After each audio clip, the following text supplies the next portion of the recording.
The snowstorm hit like nature's fury had been saving up all winter for this one night. Camila Rodriguez pressed her face against the frosted window of her small rental house, watching the wind bend the old oak tree in her front yard until she thought it might snap. The power had been flickering for the last hour, and she'd already placed candles around the living room just in case. At 26, she'd weathered plenty of Colorado storms, but this one felt different. More violent. More desperate.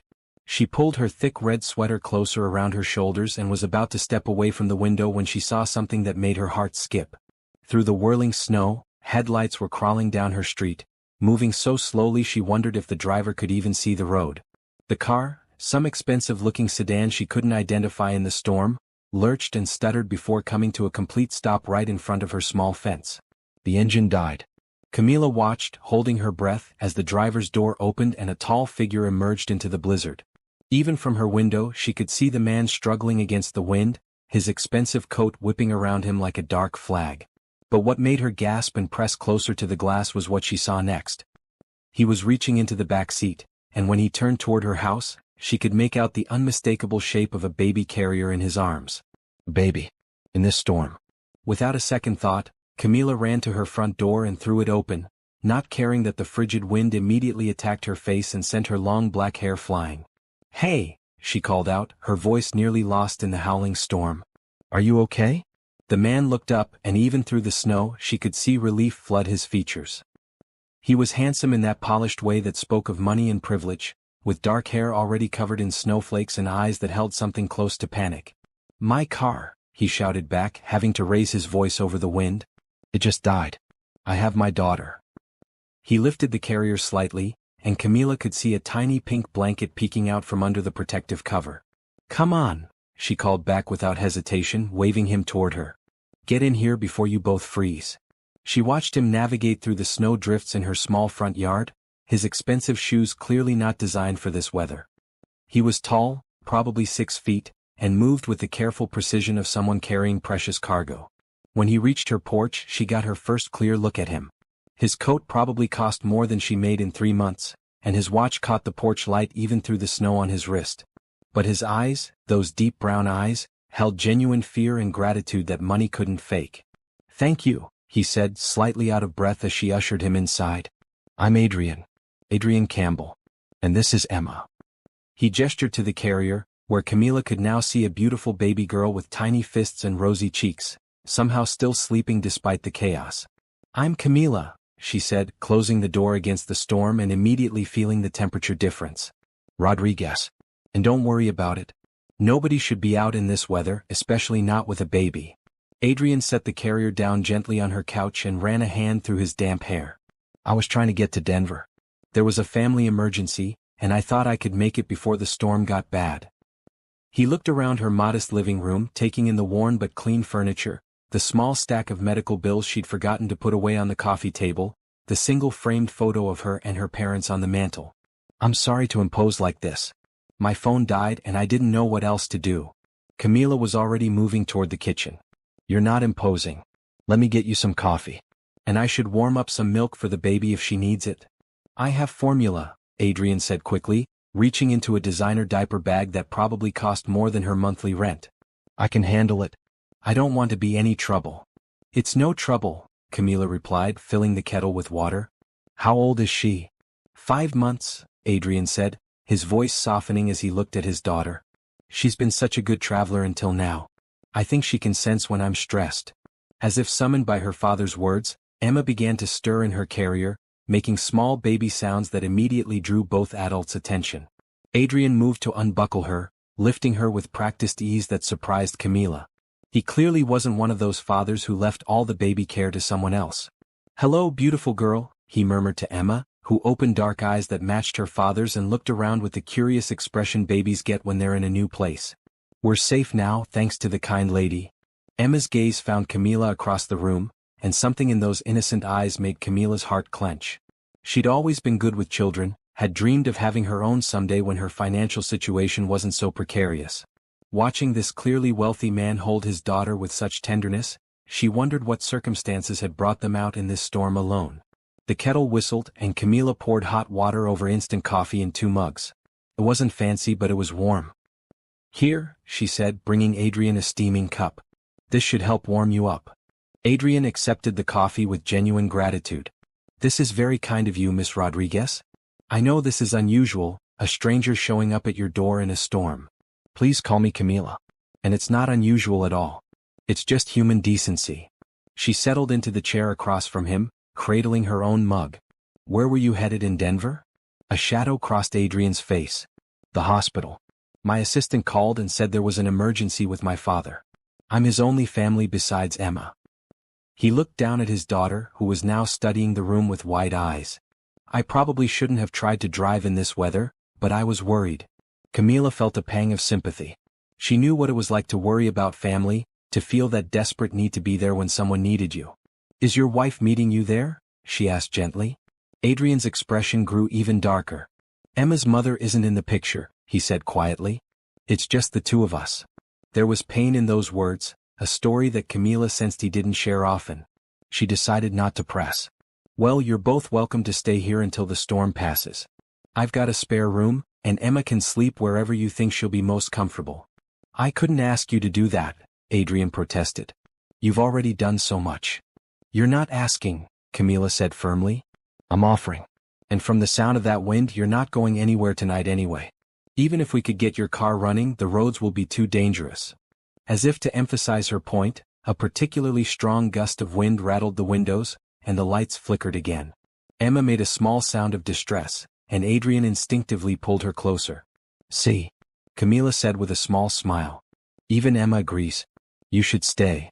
Adrian looked at her for a long moment, and Camila could see him weighing his options, his pride warring with his common sense and concern for his daughter.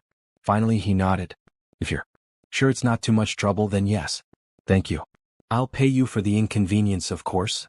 Absolutely not, Camila said quickly. This isn't a hotel. It's just neighbors helping neighbors. But even as she said it, she knew this man wasn't exactly a neighbor. Everything about him, from his expensive clothes to the way he carried himself, spoke of a world far removed from her modest rental house and stack of unpaid bills. Yet here he was, vulnerable and grateful, holding his baby daughter like she was the most precious thing in the world. Emma chose that moment to let out a small cry, and Adrian immediately shifted into action, checking her diaper and reaching for a bottle from his bag. Watching him work with such natural competence, Camila found herself wondering what his story really was. How did a man who could clearly afford the best nanny's money could end up traveling alone with a baby in a snowstorm? Have you ever opened your door to a stranger and wondered if that single act of kindness could change everything? What would you have done in Camila's situation? Drop a comment below and let us know your thoughts, and don't forget to subscribe for more heartwarming stories that remind us how love can bloom in the most unexpected places. The power went out completely just as Adrian finished feeding Emma her bottle. The house plunged into darkness except for the flickering candlelight Camila had prepared earlier, casting dancing shadows on the walls.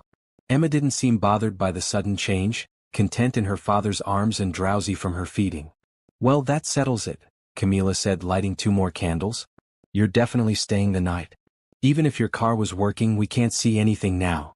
Adrian looked around the room, now transformed by candlelight into something warmer and more intimate than the modest space it had appeared to be under electric lighting. I have to admit, I can't remember the last time I was somewhere without electricity by choice. This wasn't exactly by choice, Camila laughed, settling back into her chair with a blanket wrapped around her shoulders. But there's something peaceful about it, don't you think? No television, no phones buzzing, just the storm outside and quiet inside. Emma had fallen asleep in Adrian's arms, and he looked down at her with an expression so tender it made Camila's chest tight. She's so beautiful, she said softly. She has your eyes. Everyone says that, Adrian replied, his voice barely above a whisper so as not to wake the baby. I hope she gets more than just my eyes from me. I want her to have chances I never had growing up. Camila tilted her head, curious. What do you mean? You seem like you've had every opportunity. Adrian was quiet for so long that Camila thought he might not answer. Finally he spoke, still looking down at Emma. Money and opportunity aren't the same thing. I grew up in a house with every luxury you could imagine, but my parents were so focused on business and social status that I barely saw them. I was raised by nannies and boarding schools. I swore Emma would never feel that kind of loneliness. Is that why you're traveling with her yourself instead of having someone else bring her? Partly, Adrian admitted. I know it would be easier to have help, but I don't want to miss these moments. She changes so much every day, and I don't want to look back and realize someone else raised my daughter while I was busy making money. Camila felt a warmth spread through her chest that had nothing to do with the candles or her blanket. She'd met plenty of men who talked about family values, but few who actually lived them. That's really admirable, Adrian. She's lucky to have a father who puts her first. I haven't always been good at putting people first, Adrian said, and there was something heavy in his voice. I'm still learning. Before Camila could ask what he meant, Emma stirred and made a small sound. Adrian immediately stood and began a gentle swaying motion that clearly came from practice. She usually sleeps better if she's moving a little, he explained. Here, Camila said, rising from her chair. Let me show you to the spare room. It's small, but there's a comfortable chair by the window where you can sit with her if she needs it. She led him down a short hallway to a tiny bedroom that served as her office and occasional guest space. It wasn't much, just a single bed with a colorful quilt her grandmother had made, a small desk covered with community college textbooks, and a rocking chair that had been there when she moved in. This is perfect, Adrian said, settling into the rocking chair with Emma. Better than perfect, actually. Thank you. Camila lingered in the doorway, watching him rock his daughter in the candlelight. Can I ask you something? Of course. What happened to Emma's mother? If that's not too personal. Adrian's jaw tightened slightly. Rebecca and I weren't married. We dated for about a year, and when she found out she was pregnant, she was clear that she wasn't ready to be a mother. She stayed through the pregnancy because I asked her to, but the day after Emma was born, she signed away her rights and left. I haven't heard from her since. I'm sorry, Camila said, meaning it. That must have been incredibly difficult. The hardest part wasn't losing Rebecca, Adrian said, continuing his gentle rocking. It was realizing that I had chosen someone who could walk away from her own child. It made me question my judgment about people, about everything really. Camila stepped further into the room, drawn by the honesty in his voice. But you didn't walk away. You could have, with your resources. You could have found someone else to raise her and visited on weekends. But you didn't. No, Adrian said simply. I didn't. She's my responsibility, my joy. I can't imagine my life without her now. Emma chose that moment to let out a small sigh of contentment, and both adults smiled. She knows she's safe with you, Camila observed. I hope so. Sometimes I worry that I'm not enough, that she needs more than I can give her. Like what? Adrian hesitated. A mother. A woman's perspective. I can change diapers and make bottles and read stories, but there are things about raising a daughter that I'm probably going to mess up. Camila pulled the desk chair over and sat down facing him. Can I tell you something? My father raised me mostly alone after my mother got sick when I was 12. She was in and out of hospitals for years before she passed, so Dad did everything. The cooking, the shopping, helping with homework, dealing with teenage drama. He worried constantly that he wasn't enough, that I was missing out on something because I didn't have a healthy mother around. Was he right? No, Camila said firmly. He was everything I needed because he loved me completely. He showed up for every school play, every soccer game, every broken heart. He taught me to be strong and independent, but also to be kind. The love is what matters, Adrian, not the gender of the person giving it. Adrian stopped rocking and looked at her directly. Thank you for saying that. I needed to hear it. Besides, Camila added with a small grin, you've got at least 12 years before you have to worry about teenage drama. By then you'll have figured out the rest. Adrian laughed, a real laugh that transformed his entire face. 12 years. That seems both very far away and terrifyingly soon. Emma had fallen into a deeper sleep, her tiny chest rising and falling steadily. Adrian looked down at her and then back at Camila. Can I ask you something now? Fair's fair. What do you do? I noticed the textbooks on your desk. Camila felt heat creep up her neck. Her life probably seemed very small compared to his world of wealth and business. I work as a receptionist at a medical clinic during the day, and I'm taking night classes to become a medical assistant. It's not glamorous, but I like helping people and the healthcare field is stable. That's not unglamorous at all, Adrian said seriously. You're working toward a career that makes a difference while supporting yourself. That takes courage. More like necessity, Camila said with a self-conscious laugh. My parents didn't have college funds set aside. Everything I've achieved has been through working and student loans. Even more impressive then, Adrian said. Emma and I are lucky we found someone with such a strong work ethic and generous heart to help us tonight. Camila looked at him in the candlelight, holding his sleeping daughter, and felt something shift in her chest. There was something about this man that didn't match her preconceptions about wealthy people. He was humble, thoughtful, clearly devoted to his child. And the way he looked at her when he spoke, like her opinions and experiences mattered, was something she wasn't used to. "I should let you get some rest," she said, standing up. "Emma's probably going to be up early, and you'll want to check on getting your car fixed as soon as the storm passes." "Camila," Adrian called softly as she reached the doorway. "Thank you. Not just for the shelter but for listening. It's been a long time since I've talked to someone who didn't want something from me." She paused, considering his words. "What makes you think I don't want something from you?" Adrian studied her face in the flickering candlelight. "Because you haven't asked. Most people, the moment they realize who I am and what I do, they start positioning themselves. They want jobs or investments or introductions to other wealthy people.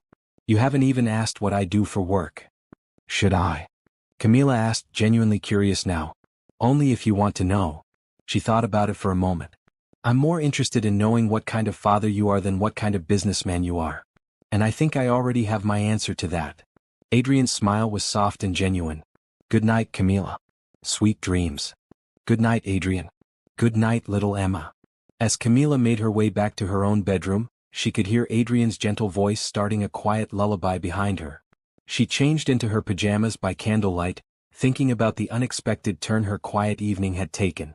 When she'd woken up that morning, she never could have imagined that by bedtime she'd be sharing her home with a mysterious businessman and his baby daughter.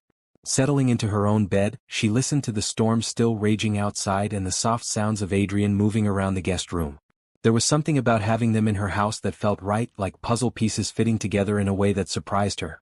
But she reminded herself not to get too attached. Come morning, the storm would pass, his car would get fixed, and Adrian Campbell would return to whatever wealthy world he came from. This was just one night, one act of kindness between strangers. Nothing more. Even as she told herself that, though, she couldn't shake the memory of how he'd looked at her when she shared the story about her father, or the tenderness in his voice when he sang to Emma. Some connections, she thought as she drifted off to sleep, happened faster than others. Camila woke to the sound of a baby crying and morning light filtering through her bedroom window. The storm had passed sometime during the night, leaving behind the kind of pristine silence that only comes after heavy snow. She could hear Adrian's voice from the guest room, speaking in soothing tones to Emma. She pulled on her robe and padded to the kitchen, starting coffee and checking outside. Snow had piled up at least 2 feet deep, transforming her modest neighborhood into a winter wonderland. Adrian's car was completely buried, just a dark shape under a mountain of white. "Good morning," Adrian's voice came from behind her. She turned to see him in the kitchen doorway, Emma in his arms and his hair still rumpled from sleep.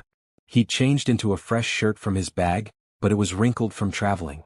Somehow, the imperfection made him seem more human, more approachable than he had the night before. "Good morning," Camila replied, noting how Emma's eyes immediately found hers and stayed there. "How did you two sleep?" "Better than I expected, actually." Emma only woke up once, and the rocking chair was perfect for getting her back down. Adrian moved into the kitchen, and Emma stretched out one tiny hand toward Camila. "I think someone wants to say good morning to you." Without thinking, Camila reached out to touch Emma's little fingers, and the baby immediately grasped her index finger with surprising strength. "Hello, beautiful girl," Camila cooed, and Emma responded with what might have been her first smile of the day. "She likes you," Adrian observed, moving to look out the window at the snow. "She's usually shy with new people, but she seems completely comfortable with you." "Babies can sense things adults miss sometimes," Camila said, gently moving her fingers so Emma could play with it. "They know who has good intentions." Adrian turned from the window with a rueful expression.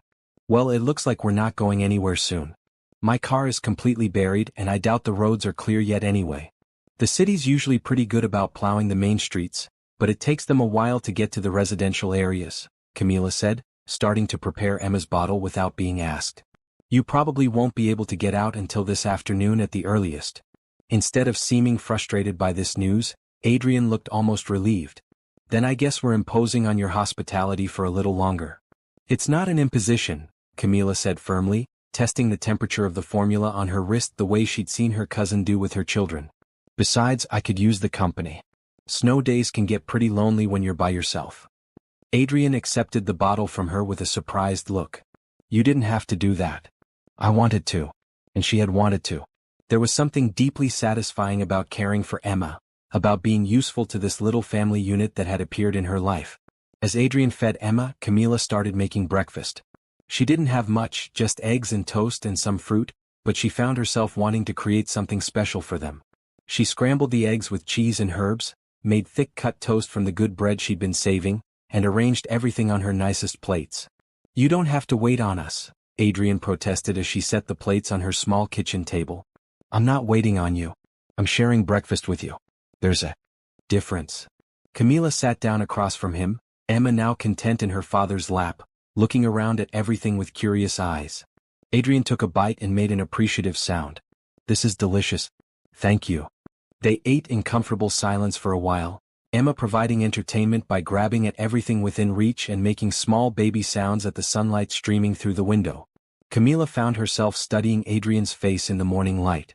He looked younger somehow, less guarded than he had the night before. "Can I ask you something?" Camila said as she finished her eggs. "Sure. Last night you mentioned that you hope Emma gets chances you never had growing up. But you obviously had every material advantage. What chances did you miss?" Adrian set down his fork and looked at Emma, who was now playing with the buttons on his shirt. "The chance to feel like I mattered for who I was, not what I could achieve. My parents measured everything in terms of success and productivity. Love was conditional on performance. Good grades, athletic achievements, social connections, business accomplishments. I learned early that my worth was tied to what I could produce, not who I was as a person." Camila felt her heart clench. "That sounds incredibly lonely." It was. "I threw myself into work because that was the only way I knew how to measure my value. I built a successful company, made a lot of money, but I was empty inside. When Emma was born and I held her for the first time, I realized that I loved her completely just for existing. She didn't have to earn it or prove she deserved it. That's what I want her to always know." Emma chose that moment to look up at her father and reach for his face, her tiny palm pressing against his cheek. Adrian caught her hand and kissed it gently, and Camila felt tears prick at her eyes. "She already knows," Camila said softly. "Look at how secure she is with you, how completely she trusts you. You're already giving her what you didn't have." "I hope so. Sometimes I worry that I don't know how to show love in healthy ways because I never really learned." "Adrian," Camila said, leaning forward slightly, "you drove through a snowstorm with your baby because your father might need you. You've spent the last 12 hours putting Emma's needs ahead of your own comfort. You're learning her schedule, her preferences, her personality. That's love. That's exactly what it looks like." Adrian looked at her with such gratitude that it took her breath away. "How do you do that?" "Do what?" "Make everything seem clearer, simpler. Like the answers were there all along and I just needed someone to point them out." Before Camila could respond, Emma began to fuss, and Adrian immediately shifted his attention to figuring out what she needed. "I think someone needs a diaper change," he said, standing up. "There's a changing pad in the diaper bag," Camila offered, but Adrian was already heading toward the living room with practiced efficiency. Camila cleaned up the breakfast dishes, listening to Adrian talk to Emma as he changed her diaper. His voice was patient and gentle, full of the kind of steady affection that children need to thrive. Whatever his concerns about his parenting abilities, it was clear to Camila that Emma was in excellent hands. When he returned to the kitchen, Emma was dressed in a fresh outfit, a bright green romper that made her dark eyes sparkle. "She's beautiful," Camila said, reaching out to smooth a curl away from Emma's forehead. The baby leaned into her touch and Camila felt something warm and protective bloom in her chest. "Would you like to hold her?" Adrian asked. "While I call about my car and check on my father?" Camila's hands were already reaching for Emma before she consciously decided to say yes. The baby came to her easily, settling into her arms as if she belonged there. Emma looked up at Camila with those serious dark eyes, then reached up to touch her face with curious fingers. "Hello, sweet girl," Camila murmured, automatically swaying slightly the way she'd seen Adrian do. "Are you going to keep me company while Daddy makes his phone calls?" Emma made a small cooing sound that Camila chose to interpret as agreement. Adrian watched this interaction with an expression she couldn't quite read, something between surprise and something deeper. "She really does like you," he said quietly. "I've never seen her take to someone so quickly." "Maybe she knows I like her too," Camila replied, bouncing Emma gently. The baby rewarded her with what was definitely a real smile this time, and Camila felt her heart melt completely. Adrian made his phone calls from the living room while Camila entertained Emma in the kitchen. She could hear fragments of his conversations talk about tow trucks and road conditions and hospital visits. When he returned, he looked both relieved and frustrated. "Good news and bad news," he said, reaching for Emma, who went to him willingly but kept looking back at Camila. Good news is that my father is stable. It was chest pains but not a heart attack. Bad news is that the earliest a tow truck can get here is tomorrow morning. The roads are still too dangerous and they're prioritizing emergencies. That's wonderful about your father, Camila said, genuinely relieved. And the car situation isn't bad news at all. You're welcome to stay as long as you need to. I can't ask you to put us up for another night. You're not asking. I'm offering. Again. Camila met his eyes directly. Adrian, I mean it. You and Emma are welcome here. Besides, look at her. She's completely content. Why disrupt that if you don't have to? As if to prove Camila's point, Emma let out a happy gurgle and clapped her hands together, a skill that was clearly new and exciting to her. Both adults laughed and Emma clapped again, delighted by their reaction. See, Camila said. She's already planning to stay. Adrian looked at his daughter, then at Camila, and something in his expression shifted. Are you sure? I don't want to overstay our welcome. You're not, Camila said simply. Trust me, if I wanted you to leave, you'd know it. I'm not good at hiding my feelings. What are your feelings? Adrian asked quietly. About us being here? Camila considered the question seriously, looking at Emma in Adrian's arms, at the way the morning light caught the snow outside her window, at the sense of rightness she felt having them in her small house. Honestly, it feels like you belong here. I know that probably sounds crazy since we just met, but there's something about this that feels meant to be. Adrian stared at her for a long moment, Emma contentedly playing with his tie between them. It doesn't sound crazy at all, he said finally. It feels the same way to me. By mid-afternoon, the snow had stopped completely, leaving behind a world that looked like it had been dusted with powdered sugar. Camila had bundled up and ventured outside to shovel her front walkway, while Adrian stayed inside with Emma, watching through the window and clearly wishing he could help. I feel terrible that you're doing all the work while we sit in here, he called through the storm door as she cleared the steps. You're holding a baby, Camila called back, pausing to catch her breath. That's work too. Besides, I'm used to this. Colorado winters require a certain amount of self-sufficiency. When she came back inside, stamping snow off her boots, she found Adrian on the floor with Emma, who was lying on a blanket kicking her legs and reaching for the colorful toys he'd produced from his seemingly endless supply of baby gear. The domestic scene made something warm unfurl in Camila's chest. She's got strong legs, Camila observed, settling down on the floor beside them. I bet she's going to be walking early. I hope not too early, Adrian said with a grin. I'm barely keeping up with her as it is. Emma turned her head at the sound of Camila's voice and immediately reached toward her. Without thinking, Camila scooped her up and settled her in her lap, where Emma began exploring the buttons on Camila's cardigan with intense concentration. Can I ask you something? Adrian said, his tone more serious now. Of course. Last night you mentioned that your mother was sick for a long time before she passed. Can I ask what happened? Camila's hand stilled on Emma's back.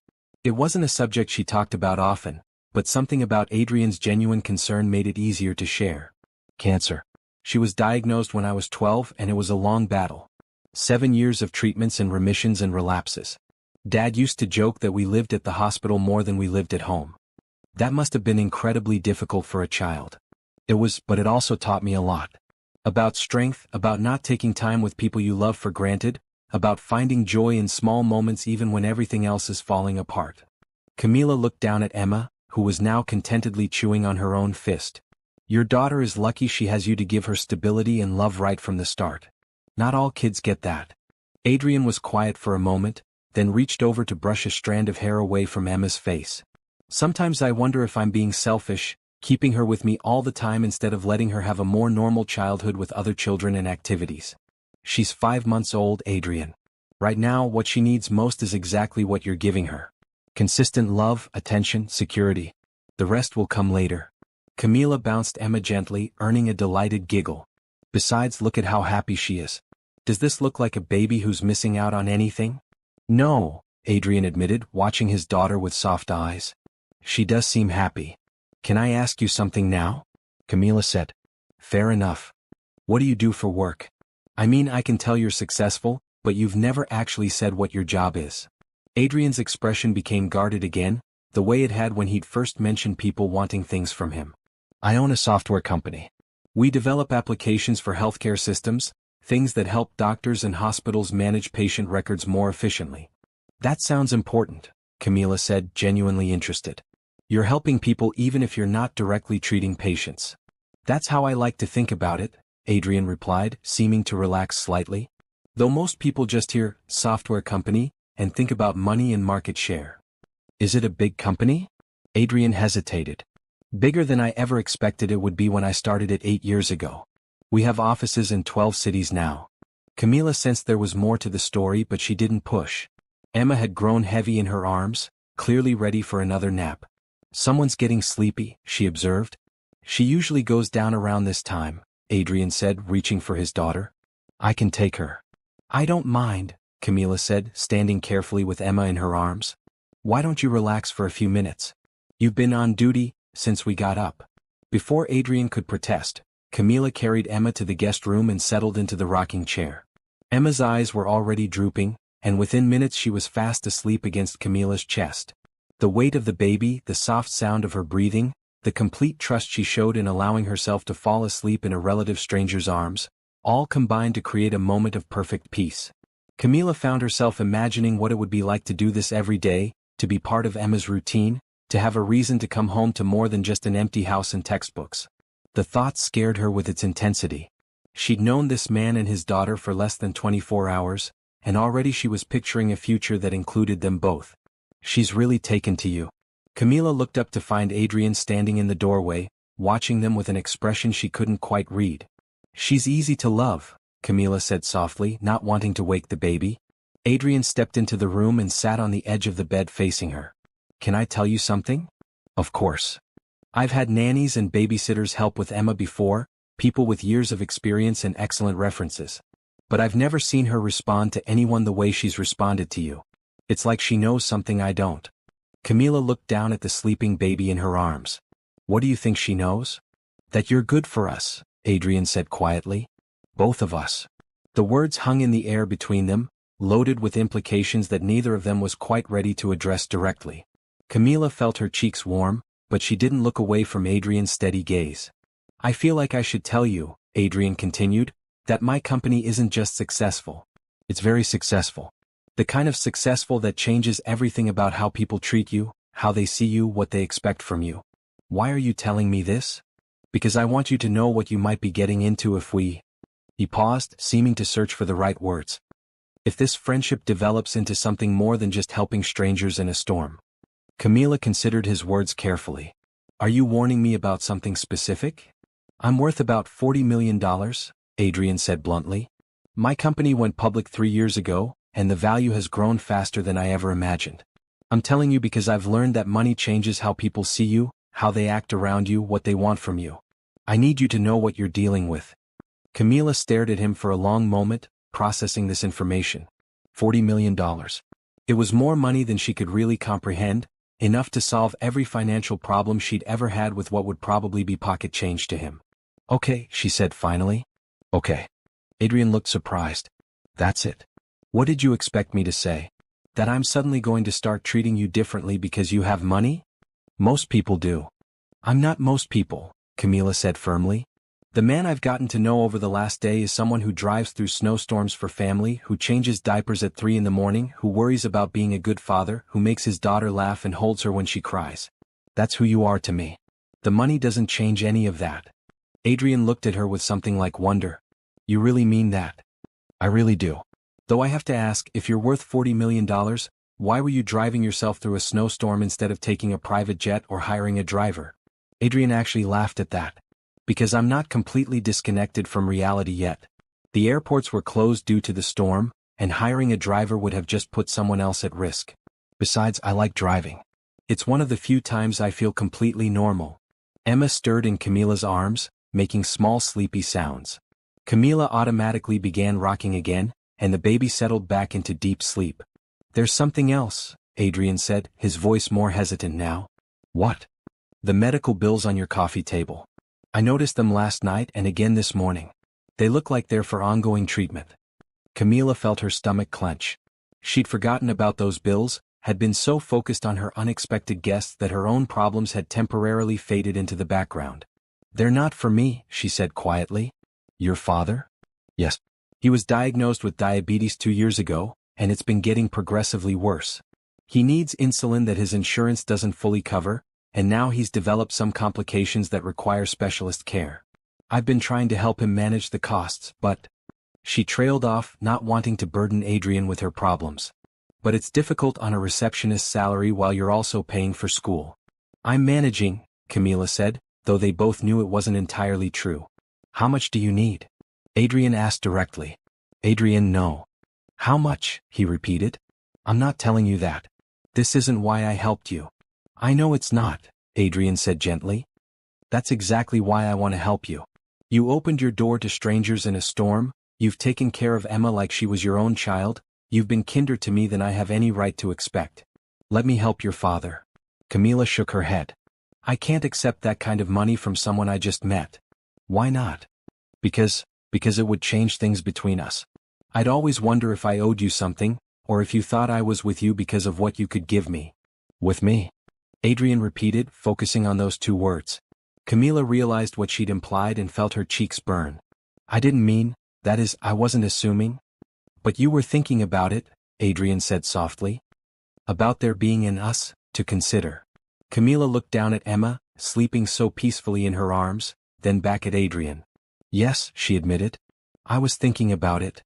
So was I, Adrian said. I've been thinking about it since last night when you told me the story about your father raising you. I've been thinking about how right this feels, having Emma respond to you the way she has, having someone to talk to who sees me as just a man instead of a bank account. But I need you to know that my feelings for you have nothing to do with guilt or gratitude or some kind of savior complex. I'm attracted to who you are, to your strength and kindness and the way you make everything seem possible. If I help your father, it's because I want to, because I can, and because no one should have to choose between paying rent and paying for medication. Emma made a small sound and opened her eyes, looking up at Camila with that serious expression that seemed to be her default. Then she smiled, that same radiant smile she'd been giving Camila all day, and reached up to touch her face. She's trying to tell you something, Adrian said with a small smile. What do you think she's saying? I think she's saying that sometimes good things happen to good people. And that it's okay to let them happen. Camila looked at this man who had appeared in her life like something out of a fairy tale, offering to solve her problems while asking for nothing in return except the chance to get to know her better. It should have felt too good to be true, too fast, too overwhelming. Instead, it felt like the most natural thing in the world. The bills total about $38,000, she said quietly. Between what Dad owes already and what the treatments will cost over the next year. Done, Adrian said immediately. Just like that. Just like that. I'll transfer the money this afternoon. Tears pricked at Camila's eyes. Adrian, I don't know how to thank you. Don't thank me, he said, reaching over to touch Emma's hand where it rested against Camila's cheek. Just let me take you and Emma out to dinner tomorrow night. Assuming my car gets fixed and the roads are clear. Like a date? Like a date, Adrian confirmed. If you want it to be. Camila looked at Emma, who was now wide awake and seemed to be following the conversation with interest, then at Adrian, who was watching her with hope and something deeper in his dark eyes. I want it to be, she said. The next morning dawned clear and bright, with the kind of crisp air that made the snow-covered world look like a postcard.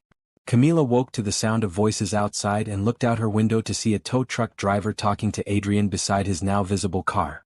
She dressed quickly and went to the kitchen, where she found Emma in her bouncy seat on the table, happily chewing on a teething ring while keeping watch over the coffee maker. The domestic normalcy of it struck her again, how easily Adrian and his daughter had fit into her morning routine. Good morning, beautiful girl, Camila said to Emma, who immediately broke into a smile and began bouncing excitedly in her seat. Where's your daddy? Outside with the tow truck. Adrian's voice came from behind her as he stepped through the front door, stamping snow off his boots. Good news? The car starts fine, it was just stuck in the snow. The driver was able to pull it out and the roads are mostly clear now. Camila felt a pang of disappointment that surprised her with its intensity. So you'll be able to leave today. If we want to, Adrian said carefully, hanging his coat on the back of a chair. But I was hoping we could stay until this evening. I already called my father and he's doing much better. The doctors want to keep him for observation another day, but he's stable. And I was serious about taking you to dinner tonight, if the invitation still stands. It stands, Camila said, relief flooding through her. She wasn't ready for them to leave yet, wasn't ready for her house to go back to being empty and quiet. Adrian moved to Emma and lifted her from her bouncy seat, earning a delighted squeal. What do you think, princess? Should we take Camila somewhere special for dinner? Emma responded by grabbing Adrian's nose and laughing, which both adults took as enthusiastic agreement. I have to warn you, Camila said, pouring coffee for both of them, I don't exactly have a closet full of fancy dresses. If you're thinking somewhere that requires a suit and tie. I was actually thinking somewhere more casual, Adrian said. There's a family restaurant about 20 minutes from here that I looked up online. They have high chairs and a kids menu, and the reviews say they're very welcoming to families with babies. The word families hung in the air between them, loaded with possibility. Camila felt her heart skip. That sounds perfect, she said. They spent the day in easy companionship, playing with Emma, talking about everything and nothing, slowly learning each other's habits and preferences. Adrian proved to be handy around the house, insisting on fixing a loose cabinet door that had been bothering Camila for months. She found herself watching him work, admiring the competent way he handled tools and the unconscious grace of his movements. You're very domestic for a billionaire, she teased as he tightened the last screw. 40 million is not a billion, Adrian corrected with a grin. And I lived alone for years before Emma came along. I learned to take care of things myself. Most wealthy people I've heard of just hire someone to do this stuff. Most wealthy people didn't grow up with my father, Adrian said, his expression growing more serious. He believed that a man should be self-sufficient, able to handle whatever life threw at him. It was one of the few things he taught me that I actually appreciated. Emma chose that moment to start fussing from her position in the portable playpen Adrian had set up in the living room. Both adults immediately moved toward her, but Adrian gestured for Camila to go first. She wants you, he said with a smile that didn't hide the wonder in his voice. She always wants you. Camila picked up Emma, who immediately settled against her chest with a contented sigh. I think she's just used to me now.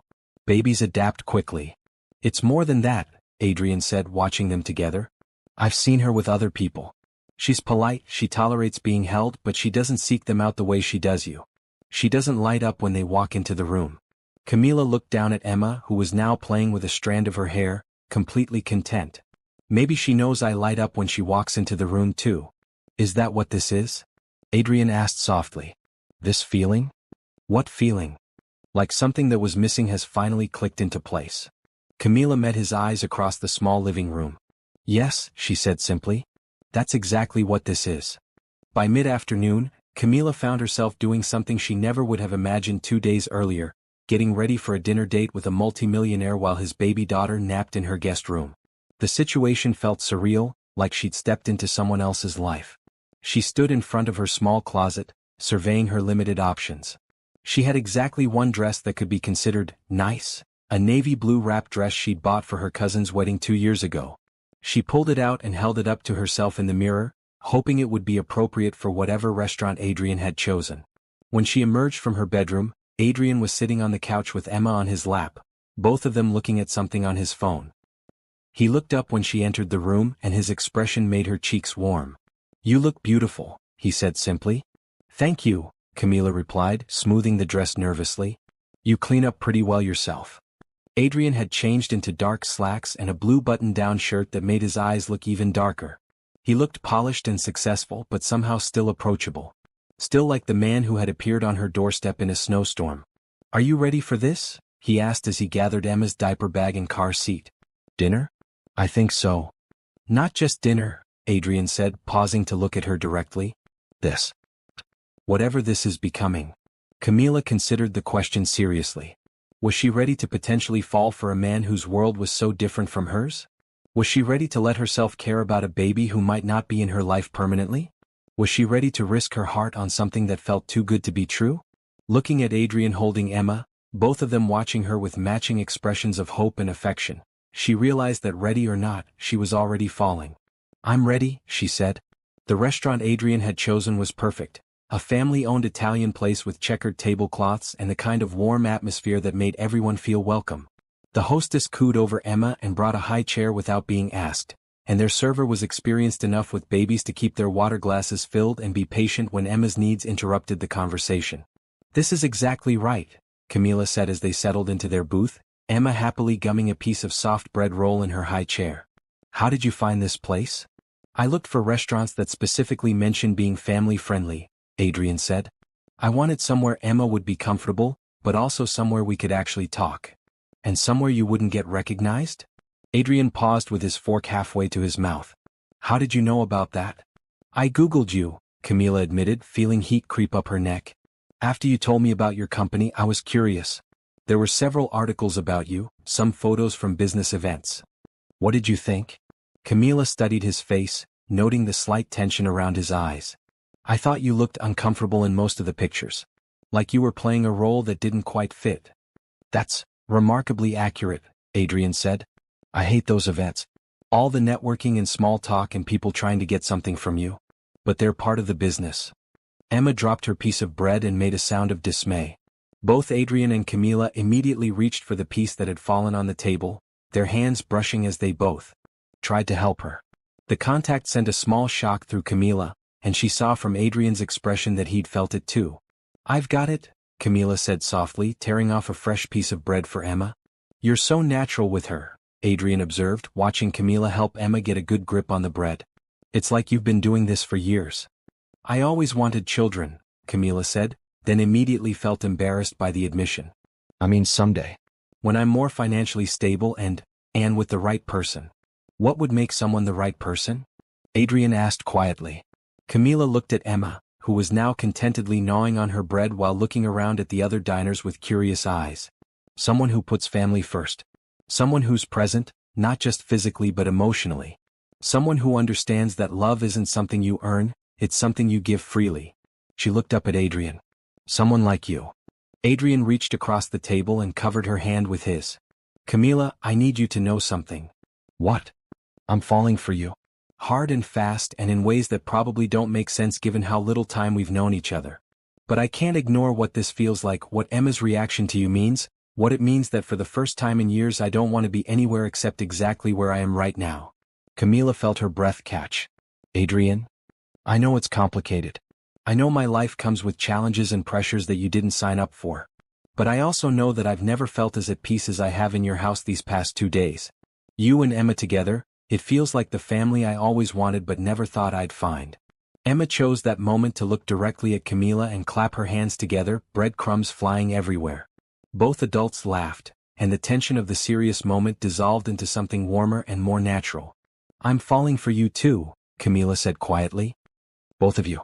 And it scares me because I don't want to get attached to something that might not be permanent. What if it could be permanent? Adrian asked. What if we could figure out how to make this work? How would we make it work? Your life is board meetings and business trips. Mine is medical classes and helping people who can barely afford to pay their bills. We live in completely different worlds. But we don't have to, Adrian said. Money gives you choices, Camila. It doesn't have to separate us. It could give us the freedom to build whatever kind of life we want.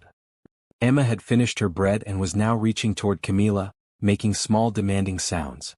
Camila lifted her from the high chair and settled her on her lap, where Emma immediately relaxed and began playing with the buttons on Camila's dress. Look at her, Adrian said softly. She's completely content with you. She's never been that relaxed with anyone except me. She's an easy baby to love, Camila said, smoothing Emma's dark curls. So is her father, Adrian said, his voice barely above a whisper. Camila met his eyes across the table, Emma warm and solid in her arms, and felt something shift into place in her chest.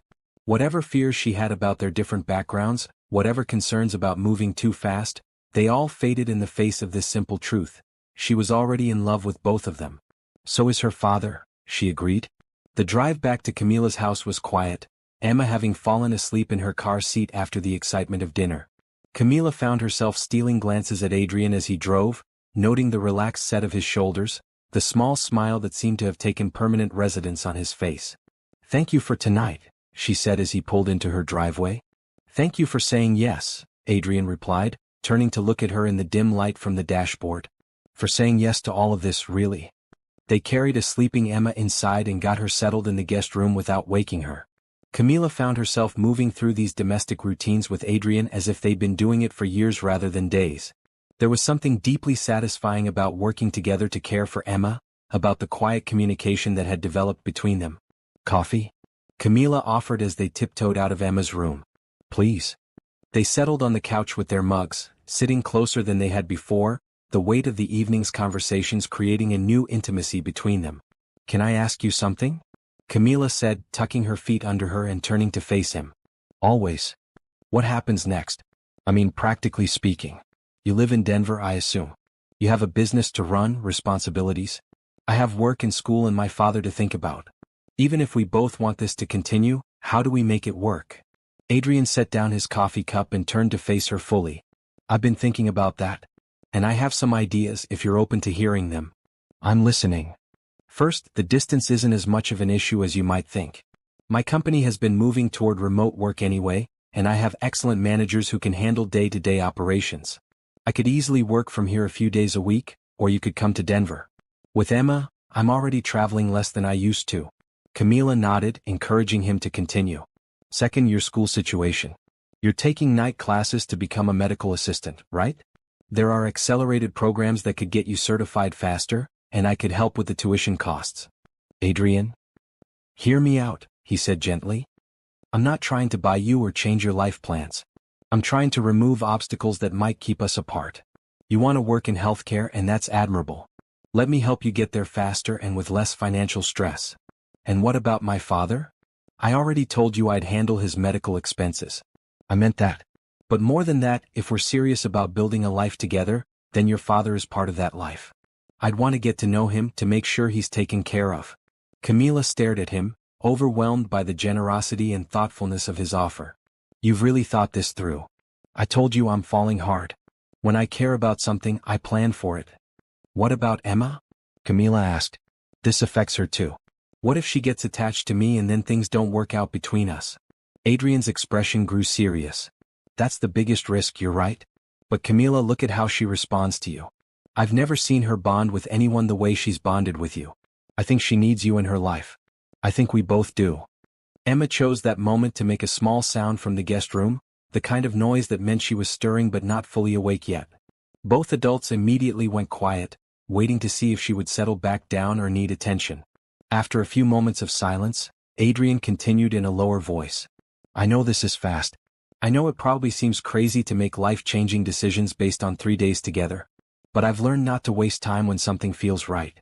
Life is unpredictable. Good things are rare. When you find them, you hold on.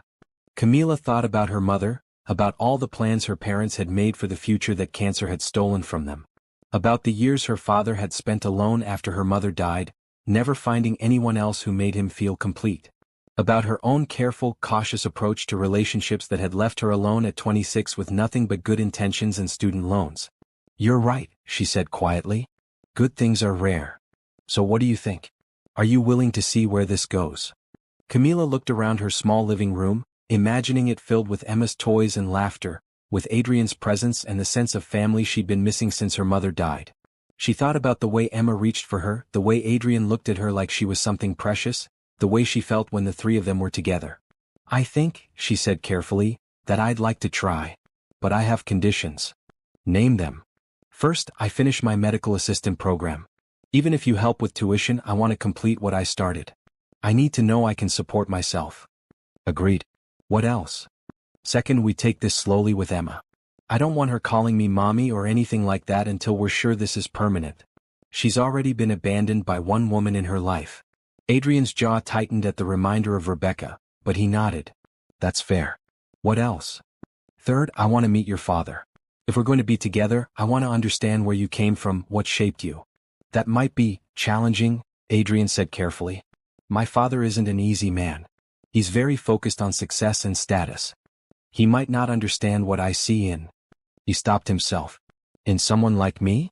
Camila finished. Someone without money or connections or the right background. That's not what I meant. Isn't it? Adrian ran a hand through his hair, clearly frustrated. My father judges everything by net worth and social position. It's not right and it's not how I see the world, but it's who he is. I don't want him to make you feel like you're not good enough because you are. You're better than good enough. Camila felt a warmth spread through her chest at his words. I can handle difficult people, Adrian. I work in healthcare, remember? I deal with scared, angry, demanding people every day. But if we're going to build a life together, I need to know your family. The good and the bad. Okay, Adrian said after a moment. But I get to prepare him first. And if he says anything that hurts you, we leave immediately. Deal. Is that all your family? Just your father? My mother passed away 5 years ago. It's just me and him and we're not particularly close. Emma and I don't have much family support, which is part of why this," he gestured between them, "means so much to me." Emma made another sound from the guest room, louder this time. Adrian started to get up, but Camila touched his arm. "Let me," she said. She found Emma lying awake in her portable crib, looking around the room with curious eyes. When she saw Camila, she immediately reached up with both arms, making happy sounds. "Hello, sweet girl," Camila whispered, lifting Emma carefully. "Did you have a good nap?" Emma snuggled against Camila's shoulder, completely content. Camila carried her back to the living room, where Adrian was waiting with a bottle already prepared. "You're getting good at anticipating her needs," Camila observed, settling into the rocking chair with Emma. "I'm learning," Adrian said, handing her the bottle. "Though I think she's more content with you feeding her than with me." It was true. Emma took the bottle eagerly but kept her eyes fixed on Camila's face, one tiny hand resting against Camila's collarbone. The trust and affection in that small gesture made Camila's heart ache with love. "Adrian," she said softly, not wanting to wake Emma now that she was drinking peacefully, "I want you to know that whatever happens between us, I will never abandon Emma. Even if things don't work out romantically, if she needs me, I'll be there for her. I promise you that." Adrian's eyes filled with tears. He quickly blinked away. "Do you know what that means to me? After what Rebecca did. I know what it's like to lose a parent," Camila said simply. "I would never do that to a child." They sat in comfortable silence as Emma finished her bottle, both lost in their own thoughts about the future they were tentatively building together. Finally, Emma's eyes began to droop again, and Camila carried her back to bed. When she returned to the living room, Adrian was standing by the window, looking out at the snow-covered street. "Penny for your thoughts," she said, joining him. "I was thinking about timing," he said, not turning away from the window. 2 days ago, I was a single father focused entirely on work and Emma. I had no room in my life for anyone else, no interest in risking the stability we'd built together. And then a snowstorm forced me to knock on the door of the one woman who could change everything. Do you believe in fate?"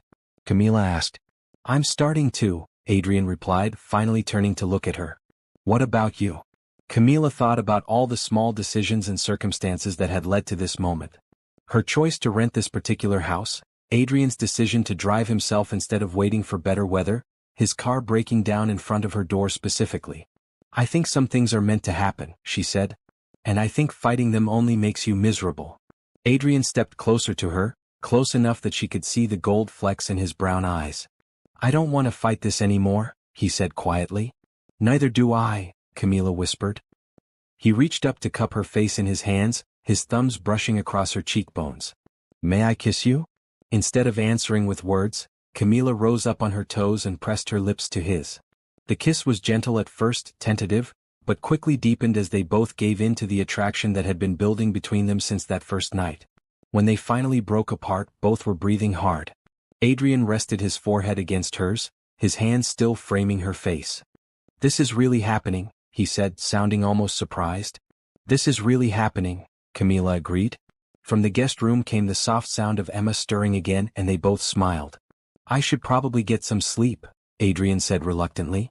"Emma will be up early, and I want to call my father in the morning to let him know we're coming to visit." "Are you nervous about that conversation?" "Terrified," Adrian admitted. "Not about telling him about you, but about how he might react. I don't want him to ruin this before it has a chance to really begin." Camila took his hands in hers. "Whatever he says, whatever he thinks, it doesn't change what's happening between us. This is our choice, our life. Don't let anyone else's opinions overshadow that." Adrian brought her hands to his lips and kissed her knuckles gently. "How did I get so lucky?" "We both got lucky," Camila corrected. "Now go get some sleep. Tomorrow's going to be a big day." As they said goodnight and Adrian disappeared into the guest room, Camila found herself already missing his presence in the living room. 3 days ago, she would have laughed if someone had told her she'd be planning a future with a millionaire and his baby daughter. Now she couldn't imagine any other future making sense. Change, she reflected as she got ready for bed, sometimes came like a storm. Sudden, overwhelming, reshaping everything in its path. But sometimes, if you were very lucky, it came bearing gifts. The morning brought bright sunshine and the sound of Adrian on the phone with his father. Camila could hear fragments of the conversation from the kitchen as she made breakfast, Adrian's voice diplomatic but firm. "Yes, Dad, I'm bringing someone I'd like you to meet." No, it's not Rebecca. Her name is Camila Rodriguez. Dad, please just... Yes, I understand your concerns, but... Emma was in her bouncy seat on the kitchen table, babbling happily at the sunlight streaming through the window. She seemed completely oblivious to the tension in her father's voice from the other room. What do you think, sweet girl? Camila asked her quietly. Think your grandfather is going to like me? Emma responded with a delighted squeal and a vigorous bouncing session that made Camila laugh despite her nerves. Adrian appeared in the kitchen doorway, his phone call apparently finished, looking frustrated and tired. That bad? Camila asked gently. He wants to meet you, which I suppose is progress. But he also spent 20 minutes lecturing me about the importance of appropriate matches and being careful about women who might be after something. Adrian sat down heavily at the table and rubbed his temples. I told him you're nothing like that, but he insists on making his own judgment. Maybe that's for the best, Camila said, bringing him a cup of coffee and settling into the chair beside him. I'd rather he be skeptical and then change his mind than have him pretend to like me for your sake. You're not nervous? Terrified, Camila admitted with a small laugh. But I've dealt with difficult people before. And Adrian, if he can't see that you're happy, that Emma adores me, that I care about both of you for who you are and not what you have, then that's his loss. Adrian reached over and took her hand. What did I do to deserve you? You showed up on my doorstep in a snowstorm with the most beautiful baby in the world, Camila said, looking at Emma, who was now trying to grab her own feet. You made it impossible not to fall in love with both of you. Before Adrian could respond, Emma let out a particularly loud squeal of delight, having successfully caught her own foot. Both adults turned to watch her, and the moment of levity broke some of the tension. We should probably get going soon, Adrian said, checking his watch. I told my father we'd be there by noon, and the drive to the hospital will take about an hour. I should change, Camila said, looking down at her casual jeans and sweater. What should I wear to meet your father? Adrian considered this seriously. Something that makes you feel confident. He's going to judge you no matter what you wear, so you might as well be comfortable. Camila opted for her one good pair of dress pants and a forest green blouse that her cousin had always said brought out her eyes. She kept her makeup simple and pulled her hair back in a low ponytail. When she emerged from her bedroom, Adrian was getting Emma dressed in a bright red dress with tiny white flowers. She looks beautiful, Camila said, smoothing a curl away from Emma's forehead. So do you, Adrian replied, looking at her with such warmth that she felt her cheeks heat. The drive to Denver passed quickly, filled with easy conversation and Emma's happy babbling from the back seat. As they got closer to the hospital, though, Camila could feel tension creeping back into Adrian's shoulders. Tell me about your father, she said as they pulled into the hospital parking garage. What should I expect? Adrian turned off the engine and sat back in his seat. Richard Campbell is a self-made man who built a construction company from nothing into a multi-million-dollar enterprise. He's intelligent, demanding, and has very specific ideas about success and social status. He thinks money equals worth, and he judges people based on what they can contribute to his vision of success. Sounds charming, Camila said dryly. He's not a bad man, Adrian said quickly. He provided for our family, worked hard to give me opportunities.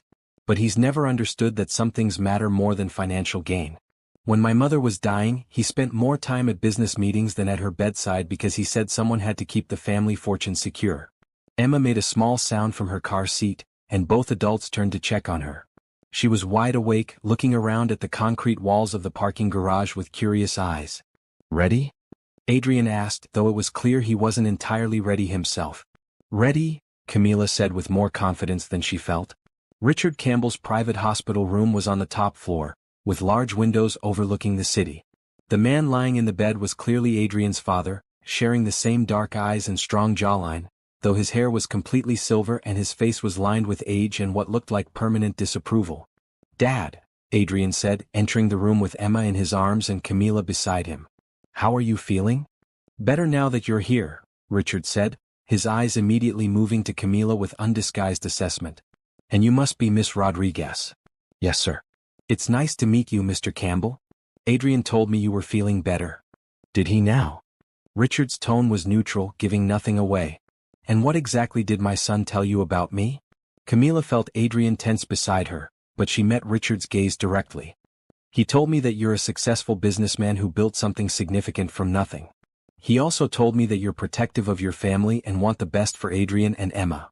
Diplomatic answer, Richard observed. Please sit down. Both of you. Adrian settled into one of the visitors' chairs, Emma on his lap, while Camila took the other chair. Emma immediately looked around the room with interest, then focused on her grandfather with the serious expression she wore when meeting new people. She's grown, Richard said, his voice softening slightly as he looked at his granddaughter. She changes every day, Adrian replied. She started clapping and trying to sit up on her own. As if summoned by the conversation, Emma clapped her hands together and made a happy sound. Richard's stern expression cracked slightly, showing a hint of grandfatherly pride. Smart girl, he said approvingly. Then his attention returned to Camila. Adrian tells me you work in healthcare. I'm a receptionist at a medical clinic, and I'm studying to become a medical assistant, Camila replied honestly. And what are your long-term goals? Career aspirations. Camila could feel Adrian's tension radiating across the space between their chairs, but she kept her voice steady. I want to work in patient care, helping people navigate the healthcare system and providing support during difficult times. Eventually, I'd like to specialize in helping families dealing with chronic illnesses. Noble, Richard said, though his tone suggested he wasn't entirely impressed by nobility. And what do you think of my son's business?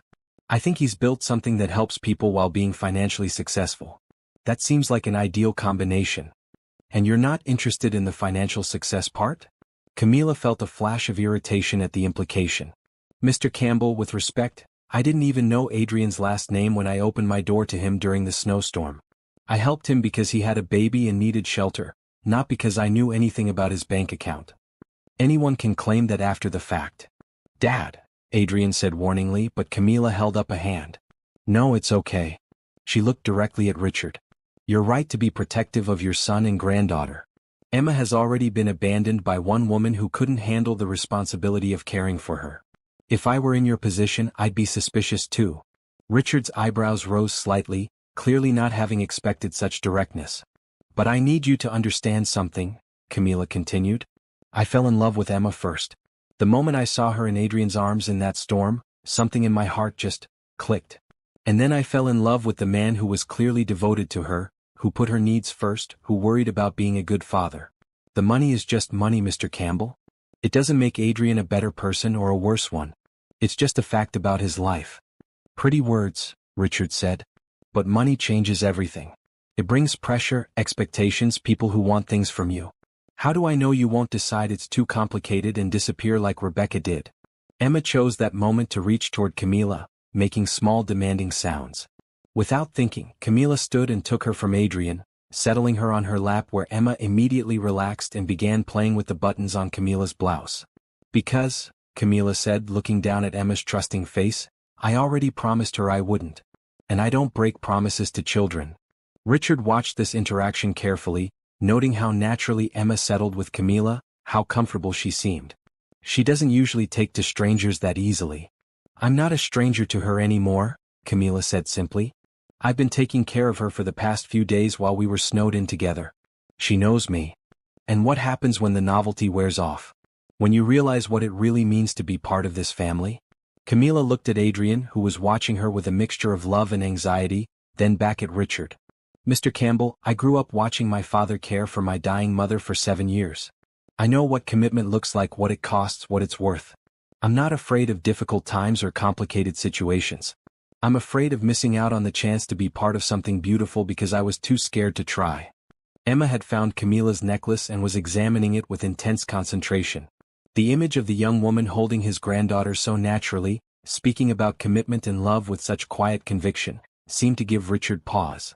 Tell me about your family, he said, his tone less aggressive now. My father raised me mostly alone after my mother was diagnosed with cancer when I was 12.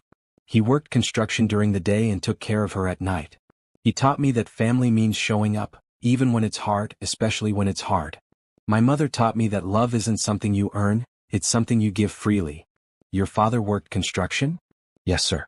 Rodriguez Construction, a small operation but honest work. Richard's expression shifted slightly. I know Rodriguez Construction. Carlos Rodriguez. Camila blinked in surprise. Yes, that's my father. You know him? We did some subcontracting work together about 15 years ago. Good man, reliable, fair in his dealings. How is he doing?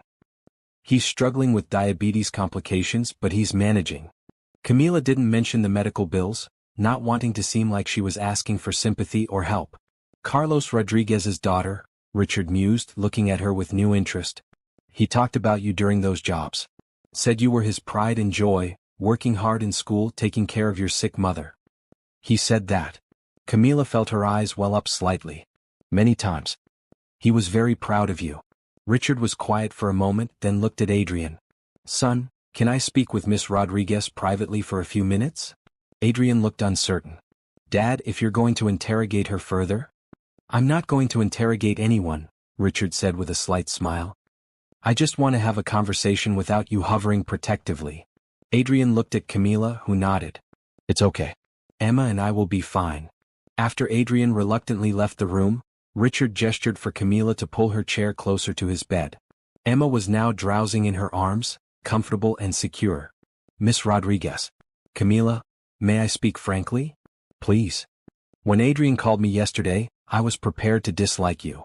I thought you were another Rebecca, someone who saw dollar signs instead of the man and the baby. I was ready to do whatever it took to protect them from being hurt again. Camila waited, not sure where this was heading. But watching you with Emma, hearing you talk about your parents, knowing you're Carlos's daughter, I think I may have been wrong. What changed your mind? Richard smiled, the first genuinely warm expression she'd seen from him. Emma. That little girl has been cautious around strangers since Rebecca left. She's polite but distant with everyone except Adrian. But look at her with you. Camila looked down at Emma, who had fallen asleep in her arms, one tiny fist curled around her finger. She trusts you completely, Richard continued. And Emma is an excellent judge of character.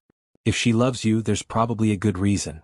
I love her too, Camila said softly. Both of them. I can see that. The question is, are you prepared for what loving them means? Adrian's life isn't just board meetings and business trips. There are social obligations, media attention sometimes, people who will judge you and find you lacking simply because you didn't grow up wealthy. Can you handle that? Camila considered his question seriously. I don't know, she said honestly. I've never dealt with media attention or high society events. But I know I can handle judgment and criticism if it means protecting this family. And I know I'd rather face those challenges with Adrian than face any future without him and Emma. Richard nodded approvingly. That's a mature answer. And honest, which I appreciate. He paused, then continued. Adrian told me you're having financial difficulties with your father's medical care. Camila stiffened. He offered to help, but that's not why I'm with him. I know it's not. But Camila, if you're going to be part of this family, then your problems become our problems. That's what families do. They help each other. I don't need charity. It's not charity, Richard said firmly. It's investment. I'm investing in my son's happiness and my granddaughter's future. If helping your father keeps you in their lives, then it's the best money I'll ever spend. Emma stirred in Camila's arms and opened her eyes, looking up at Camila with that serious expression before breaking into a smile that transformed her entire face. Richard watched this interaction and chuckled. She definitely knows her own mind, that one. She gets that from her father, Camila said with a smile. And probably her grandfather, Richard admitted ruefully. Camila, I'm going to be direct with you one more time. I think you're good for Adrian, and I think you're exactly what Emma needs. But if you ever hurt them, if you ever make Emma go through another abandonment, I will make your life very difficult. Do you understand? Instead of being offended by the threat, Camila felt a surge of respect for this man who was willing to be the villain if it meant protecting his family. I understand, Mr. Campbell. And I appreciate that you care enough about them to threaten me. Richard laughed, a real laugh that made him look years younger. You're definitely Carlos's daughter. He always had that same direct way of speaking. Emma had awakened fully and was now looking around the room with interest, making small babbling sounds. She spotted her grandfather and reached toward him with both hands. I think someone wants to visit with you, Camila said, standing and carefully transferring Emma to Richard's arms. Richard's stern expression completely melted as he held his granddaughter, and Emma rewarded him with delighted clapping and happy squeals. Hello, beautiful girl, he said softly. Grandpa missed you. What do you think makes a family? Is it blood, or is it the people who choose to love and protect each other? Share your thoughts in the comments below and subscribe for more heartwarming stories about love, second chances, and the families we build along the way. At that moment, Adrian returned to the room, stopping short at the sight of his father holding Emma while chatting easily with Camila. Everything okay in here? He asked cautiously. Better than okay, Richard said, looking up at his son with Emma babbling happily in his arms. I was just getting to know Camila better. And I was thinking. Oh no, Adrian said with mock dread. You're thinking. That's never good. Very funny, Richard replied. I was thinking that if you're serious about this young woman, and if she's serious about you, then perhaps it's time to make some changes. What kind of changes? Richard looked at Camila, then at Emma, then at his son. The kind that put family first. Starting with me getting out of this hospital so I can spend more time with my granddaughter and get to know the woman who's made my son happier than I've seen him in years. Adrian stared at his father in amazement. Dad, are you saying? I'm saying welcome to the family, Camila Rodriguez. If you'll have us. Emma chose that moment to clap her hands together and laugh, as if she approved of her grandfather's decision. Camila felt tears prick at her eyes as she looked at this man who had gone from suspicious interrogator to protective family patriarch in the space of an hour. I'd be honored to be part of this family, Mr. Campbell. Richard, he corrected with a smile. Family calls me Richard. And Camila? Yes. Thank you for saving my son and granddaughter from that storm. In more ways than one. The drive home from the hospital was filled with a lightness that hadn't been there on the way in. Emma was babbling contentedly in her car seat, and Adrian seemed to have shed years of tension after his father's unexpected approval. I can't believe that went so well, he said as they pulled into Camila's driveway. I was prepared for a disaster, and instead my father basically adopted you. Your father loves you and Emma, Camila said, unbuckling her seatbelt. Once he realized I wasn't a threat to your happiness, he was actually very easy to talk to. He likes you, Adrian said with wonder in his voice. My father, who has never approved of any woman I've dated, actually likes you. They carried Emma and her gear back into the house, and Camila was struck by how natural it felt, how right it seemed to be doing this domestic routine with Adrian. 3 days ago, her house had felt empty and quiet. Now it felt like home. Camila, Adrian said after they'd gotten Emma settled with her toys in the living room. We should talk about what happens next. Practically, I mean. You mean like where we go from here? Exactly.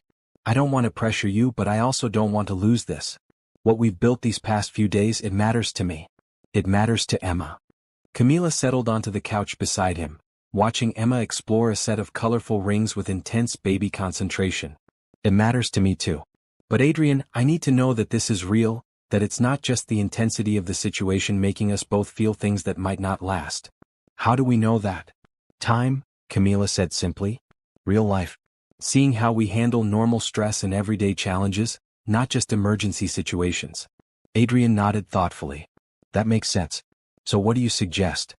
I suggest we take this one step at a time. You go back to your regular life in Denver, I continue with work and school here. We see each other on weekends, talk every day, let Emma get used to having me around gradually. And if it works? If we find that this is as real as it feels right now. Camila looked at Emma, who had discovered that the rings made noise when she banged them together and was delighting in this new skill. Then we figure out the next step. I can work with that, Adrian said. But Camila, I want you to know that I'm already sure. I know it's fast, I know it seems impossible, but I've never been more certain of anything in my life. Adrian? I'm not asking you to feel the same way yet, he said quickly. I'm just telling you where I stand. I love you. I love the way you care for Emma, the way you make me feel like the best version of myself, the way you see family as something worth fighting for. Whatever time you need to be sure, I'll wait. Camila felt her heart squeeze tight in her chest. What if I'm not worth waiting for? That's impossible, Adrian said, reaching over to touch her face gently. You're worth everything. Emma had abandoned her rings and was now crawling toward them with determination, clearly wanting attention from her favorite adults. Adrian scooped her up and settled her between them on the couch, where she immediately reached for both of them, as if wanting to keep them connected. Smart girl, Camila murmured, taking one of Emma's hands while Adrian held the other. She knows what she wants. She gets that from her father, Adrian said with a grin. They spent the rest of the afternoon in domestic bliss, playing with Emma, making dinner together, talking about everything and nothing. As evening approached, Camila felt a familiar sadness creeping in. This perfect bubble they'd created was about to burst, and real life was going to intrude. I should probably head back to Denver tonight, Adrian said as if reading her thoughts. I have meetings tomorrow, and Emma's schedule is already disrupted enough. Of course, Camila said, trying to keep the disappointment out of her voice. You have responsibilities. Camila, look at me. She met his eyes, seeing understanding and something deeper there. "This isn't goodbye," he said firmly. "This is, see you soon. I'll call you tonight when I get Emma settled and we'll talk tomorrow. And I'm coming back Friday evening if you'll have us." "For the weekend?" "For as many weekends as you'll let us. Until you're ready for something more permanent." The word permanent sent a thrill through Camila that she tried to hide. Emma might get tired of all the traveling. Emma loves car rides and she loves you. Trust me, this won't be a hardship for her. As if to prove his point, Emma crawled over to Camila and pulled herself up using Camila's legs, then looked up at her with such trust and affection that Camila felt her resolve weaken. "Okay," she said softly. "Friday evening sounds perfect." The goodbye was harder than Camila had expected. Emma seemed to sense that something was happening and clung to Camila with unusual persistence, making small distressed sounds when Adrian tried to put her in her car seat. "She doesn't want to leave," Adrian observed, looking torn. "She'll be okay once you get on the road," Camila said, though her own heart was breaking a little as she kissed Emma's forehead. "Won't you, sweet girl? You'll be back Friday to see me." Emma looked at Camila with those serious dark eyes, then reached out and patted her cheek gently as if offering comfort. "I think she's telling you she'll miss you too," Adrian said softly. After they left, Camila's house felt impossibly empty and quiet. She wandered from room to room, noticing all the little signs of their presence that remained. Emma's blanket still draped over the back of the rocking chair. Adrian's coffee cup still in the sink. The faint scent of Emma's baby lotion lingering in the guest room. She was just settling down with her textbooks when her phone rang. Adrian's name appeared on the screen and she answered immediately. "Hi," she said, unable to keep the smile out of her voice. "Hi yourself. Emma wanted me to call and tell you good night. Is she okay? She seemed upset when you left. She cried for about 10 minutes, then fell asleep. I think she was just confused about leaving you behind. Poor baby. I hated seeing her upset. Camila, can I tell you something? Always. Watching you say goodbye to Emma tonight, seeing how much it hurt you to let her go, that's when I knew for certain that you love her. Really love her, not just because she's my daughter." Camila felt tears prick at her eyes. "Of course I love her. How could I not? Rebecca never looked upset to leave her behind. Not once. Adrian, I'm not Rebecca. I know. That's why I'm falling so hard for you." They talked for another hour about everything and nothing, neither wanting to end the connection. Finally, Camila forced herself to say goodnight, knowing they both needed sleep. But as she lay in her bed later, staring at the ceiling, she realized that sleep was going to be elusive. For 3 days, she'd had purpose beyond her own small concerns. She'd had a family to care for, people who needed her, a reason to wake up excited about the day ahead. Now she was back to her regular life and it felt smaller somehow. Lonelier. Like she'd gotten a taste of what life could be like with the right people, and everything else paled in comparison. Her phone buzzed with a text message from Adrian. "Sweet dreams. Emma and I are already counting the days until Friday." Camila smiled in the darkness and typed back, "Me too. Drive safely tomorrow." Another message appeared immediately, "I love you." Camila stared at those 3 words on her screen, her heart pounding. She thought about everything that had happened, everything she felt, everything she hoped for. Then she typed back, "I love you too." It was true. Despite all her cautions about taking things slowly, despite her fears about moving too fast, she was already completely in love with Adrian Campbell and his daughter. The storm had passed, but it had left behind something beautiful in its wake. Something worth building a future on. The next 3 weeks fell into a rhythm that felt both natural and surreal. Adrian would arrive Friday evenings with Emma and enough baby gear to suggest he was moving in permanently, though he always loaded it all back into his car Sunday nights. They spent their weekends like a real family, taking Emma to the park when the weather was nice, cooking dinner together, establishing routines that made Camila's small house feel like the center of the universe.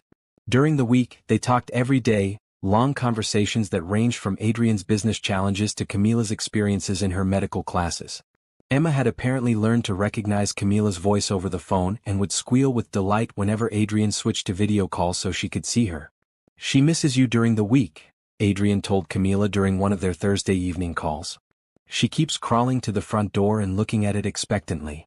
She's just confused about the routine," Camila said, though the thought of Emma looking for her made her chest tight with emotion. "Babies like consistency. It's not just confusion, Camila. She knows you're supposed to be here." Camila was getting ready for another weekend with them when her phone rang Friday afternoon. Adrian's name appeared on the screen, but when she answered, his voice sounded strange. "Tets. Camila, we have a problem." Her heart immediately jumped to the worst possibilities. "Is Emma okay? Are you hurt?" "We're both fine physically. But I got a call from my lawyer this morning. Rebecca's back." Camila sank down onto her couch, feeling like the air had been knocked out of her lungs. "What do you mean back?" "She wants to see Emma. She's claiming she made a mistake giving up her parental rights, that she was suffering from postpartum depression and wasn't thinking clearly. Her lawyer is suggesting she might try to regain custody." "Can she do that? Legally?" "My lawyer says it's complicated. She voluntarily terminated her rights, but if she can prove she was mentally incapacitated when she did it, there might be grounds for her to challenge the decision." Adrian's voice was tight with barely controlled panic. "Camila, I can't lose Emma. And I can't let her be hurt by another person who might decide she's too inconvenient to keep around." "Where are you now?" "Still in Denver meeting with lawyers. I don't know if I should bring Emma to you this weekend or keep her here until this gets resolved." Camila didn't hesitate. "Bring her here. Whatever's happening, we'll face it together." "Camila, you don't understand. This could get messy. Court battles, media attention, investigation into Emma's living situation. They're going to look at everyone in her life, including you. Are you prepared for that?" "I'm prepared for whatever it takes to protect Emma. Even if it means our relationship becomes public? Even if reporters start digging into your background, your family, your finances?" Camila thought about her quiet life, her modest house, her father's medical struggles. The idea of having all of that scrutinized by strangers was terrifying. But the thought of Emma being taken away from the father who loved her completely, or worse, being caught in a custody battle between parents who couldn't put her needs first, was even more terrifying. "Adrian, Emma needs stability and people who love her unconditionally. If I can provide that, then yes, I'm prepared for whatever comes with it." She heard him take a shaky breath. "I don't deserve you. You don't get to decide what you deserve right now. You just get to accept help when it's offered." Camila stood up and began pacing. "When will you get here?" "A couple of hours. My dad is coming too.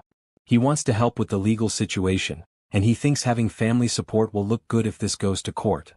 "Good. We'll figure this out together." "Camila, there's one more thing. My lawyer thinks it would be helpful if we could show that Emma has a stable, two-parent home environment." He suggested. Adrian trailed off, and Camila felt her heart start to race. "He suggested what?" "He suggested we get married. So, like next week soon." Camila stopped pacing and sat down hard on her couch. "Married? I know it's not romantic. I know it's not how you probably imagine someone proposing to you. But Camila, I was going to ask you anyway. Maybe not this soon, maybe with more planning and a ring and some kind of romantic gesture, but I was always going to ask you. Adrian, I love you. Emma loves you. You're already part of our family in every way that matters. Making it legal would just be making it official." Camila stared out her front window at the street where she'd first seen Adrian's headlights through the snow, thinking about how much her life had changed in such a short time.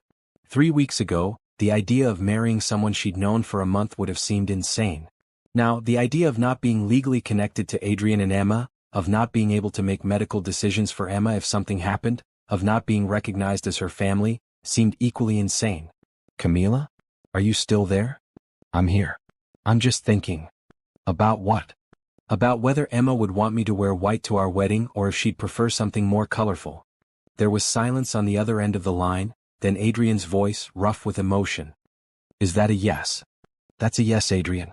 But not just because of the custody situation. I want to marry you because I can't imagine my life without you and Emma in it. I want to marry you because when I think about the future, you're both in every single scenario I envision." "God, I love you. I love you too. Both of you. Now stop worrying about legal strategies and get my family home to me." "Your family? That's what we are, isn't it?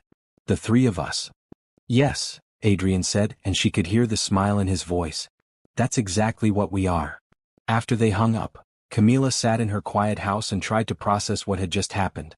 In the space of one phone call, she'd committed to marriage, agreed to a potential legal battle, and accepted that her private life might become public scrutiny. But as she looked around her small living room, imagining it filled with Emma's laughter and Adrian's presence, she realized she wasn't scared. She was ready. For all of it. Because some things were worth fighting for, and this family they'd built from a snowstorm and 3 days of trust was definitely worth fighting for. Her phone buzzed with a text from Adrian. Emma's excited to see you. She clapped when I told her we were going to Camila's house. Camila smiled and typed back, tell her I'm excited to see her too. And Adrian? Yeah. Tell her mommy's waiting for her. The response came immediately, she just smiled, the biggest smile I've ever seen. I think she approves. Camila looked at that word mommy and felt something settle into place in her chest. She was going to be Emma's mother. Legally, officially, permanently. The thought should have been overwhelming, but instead it felt like coming home. She spent the next hour preparing for their arrival, making sure there was food in the house for the weekend and space for Richard, who would apparently be staying as well. As she worked, she found herself humming, anticipating the sound of Emma's laughter filling the house again. When she heard Adrian's car in the driveway, she ran to the door without bothering with a coat. Emma was already reaching for her from her car seat, making excited sounds that could only mean one thing. She was happy to be back where she belonged. Hello, sweet girl, Camila said, lifting Emma out of the car and spinning her around, earning delighted giggles. Did you miss me? Emma responded by patting Camila's face gently and babbling something that sounded remarkably like Mama. Adrian froze in the act of unloading luggage. Did she just? I think she did, Camila said, looking down at Emma with tears in her eyes. I think she just called me Mama. Richard, who had been getting out of the passenger seat, smiled broadly. Well, that settles that. Emma knows what she wants, and what she wants is for Camila to be her mother. Is that what you want, sweet girl? Camila asked Emma softly. Do you want me to be your mama? Emma looked at her with those serious dark eyes, then broke into the biggest smile any of them had ever seen from her and clapped her hands together enthusiastically. I think that's a yes, Adrian said, wrapping his arms around both Camila and Emma. I think that's definitely a yes. Standing in her driveway, surrounded by the people who had become her world, Camila realized that storms sometimes brought the most unexpected gifts. And this particular storm had brought her everything she'd ever wanted without even knowing she wanted it. A family. A future. A love worth fighting for. Have you ever had a moment where everything just clicked into place? Where you knew without a doubt that you were exactly where you belonged? That's the power of real love. It doesn't ask permission. It doesn't wait for perfect timing, it just shows up and changes everything. Don't forget to subscribe and let us know in the comments. Do you believe in love at first sight, or do you think the best love stories are the ones that grow from friendship and trust? 1 year later. Camila stood in front of the full-length mirror in the bridal suite of the small chapel, adjusting the flowing skirt of her wedding dress. It wasn't the elaborate designer gown that Adrian could have easily afforded, but rather a simple, elegant dress in soft ivory that she'd fallen in love with the moment she saw it. The battle with Rebecca had been resolved months ago when it became clear that she was more interested in the potential financial settlement than in actually raising Emma, but Adrian had still wanted to wait a full year before they married, wanting to be absolutely certain they were doing it for love, not legal strategy. You look beautiful, Mija, her father said from behind her, his voice thick with emotion. Carlos Rodriguez had walked her down many paths in life, but this one felt like the most important. Thank you, Papa, Camila replied, turning to face him. The year had been good to her father. With his medical bills taken care of by his soon-to-be son-in-law, he'd been able to focus on managing his diabetes and had regained much of his strength and energy. Are you nervous? Carlos asked, straightening his new tie. Adrian had insisted on buying him a new suit for the wedding, and Carlos looked distinguished and proud. Not nervous, Camila said, considering the feeling in her chest. Excited. Ready. Like this is exactly what's supposed to happen. Adrian is a good man, Carlos said seriously. I wasn't sure at first, all that money and success, I worried he might not understand what real family means. But watching him with you and Emma this year, seeing how he put you both first during all that legal trouble, I know he's the right one for you. A soft knock at the door interrupted them, and Richard's voice came from the other side. May I come in? Of course, Camila called back. Richard entered carrying Emma, who was dressed in a tiny red dress with a full skirt that made her look like a princess. At 16 months old, Emma was walking confidently and had developed a vocabulary that consisted mostly of Mama, Dada, Papa, her name for Richard, and No, her current favorite word. Someone wanted to see her mama before the ceremony, Richard said, setting Emma down so she could toddle over to Camila on unsteady but determined legs. Mama pretty, Emma announced, patting Camila's dress with gentle hands. Thank you, sweet girl, Camila said, kneeling down to Emma's level. You look pretty too. Are you ready to help Mama and Daddy get married today? Emma nodded seriously, then produced a slightly crushed flower from her tiny fist. For Mama. She's been carrying that around all morning, Richard explained with a chuckle. She insisted it was for you. Camila accepted the flower with the gravity it deserved. Thank you, Emma. It's perfect. The photographer wants a few pictures before the ceremony, Richard said. And Adrian is pacing a hole in the floor out there. I think he's more nervous than he's letting on. He has nothing to be nervous about, Camila said, standing and smoothing her dress. We're already a family. Today we're just making it official. They moved to the main area of the chapel, where the photographer captured images of Camila with her father, with Emma, and with Richard, who had become as much a father figure to her as a father-in-law. The chapel was small and intimate, decorated with white flowers and candles, exactly what Camila had wanted. Are you ready? Carlos asked as they lined up for the procession. I've been ready since the night of the snowstorm, Camila replied. The music began, and Emma toddled down the aisle first, scattering flower petals with more enthusiasm than accuracy, delighting the small gathering of friends and family. She made it halfway before deciding she wanted to sit with Richard, who scooped her up and settled her on his lap in the front row. Then it was Camila's turn, walking down the aisle on her father's arm toward Adrian, who stood at the altar looking absolutely perfect in his dark suit. When their eyes met, his face broke into the most radiant smile she'd ever seen, and any lingering nerves disappeared completely. You look incredible, he whispered when Carlos placed her hand in his. So do you, she whispered back. The ceremony was simple and heartfelt, focusing on the vows they'd written to each other rather than elaborate rituals. When it came time for Adrian to speak, he turned to face Camila fully, taking both her hands in his. Camila, a year and a half ago I thought I knew what my life was going to look like. I was going to focus on work and raise Emma alone, and that was going to be enough. Then a snowstorm forced me to knock on your door, and you opened it without hesitation, welcoming two strangers into your home and your heart. Emma chose that moment to escape from Richard's lap and toddle over to them, wrapping her arms around Camila's legs and looking up at both her parents with satisfaction. I guess someone thinks she belongs up here with us, the officiant said with a smile. Adrian scooped Emma up and continued his vows with their daughter in his arms. You didn't just save us from that storm, Camila. You saved us from a life that was safe but incomplete. You taught me that family isn't just about blood or obligation, it's about choosing to love someone every day, even when it's complicated or scary or inconvenient. Camila felt tears spilling down her cheeks, but they were happy tears, overwhelmed by the completeness of this moment. You've been Emma's mother in every way that matters since the day you met her, and you've been my partner through every challenge we've faced. I promise to choose you every day, to put our family first, to never take for granted the miracle of finding someone who loves me and my daughter exactly as we are. When it was Camila's turn, she looked at Adrian holding Emma, both of them watching her with identical expressions of love and trust, and felt her heart overflow. Adrian, when you showed up at my door that night, I thought I was just helping a stranger in a storm. I had no idea I was opening my door to my future husband and my daughter. She reached over to smooth one of Emma's curls, earning a happy babble from the toddler. You both changed my life in the most beautiful way possible. Emma, sweet girl, you made me a mother before I even knew I wanted to be one. You taught me that love doesn't have to be earned or proved, it can just be given freely and completely. I promise to be the mother you deserve, to protect you and guide you and love you unconditionally for the rest of my life. Emma patted Camila's face gently as if sealing the promise, then looked at Adrian and said clearly, Mama, Dada, Emma?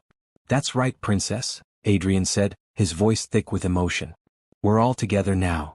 Adrian, Camila continued, you showed me what it means to put family first, not just in words but in actions. You've supported my dreams, cared for my father like he was your own, and trusted me with the most precious thing in your life. I promise to be your partner in everything, to face whatever storms come our way together, and to choose love over fear every single day. The exchange of rings was brief, both of them eager to get to the part where they were officially married. When the officiant pronounced them husband and wife, Adrian kissed Camila with Emma still in his arms, their daughter clapping enthusiastically at the display of affection.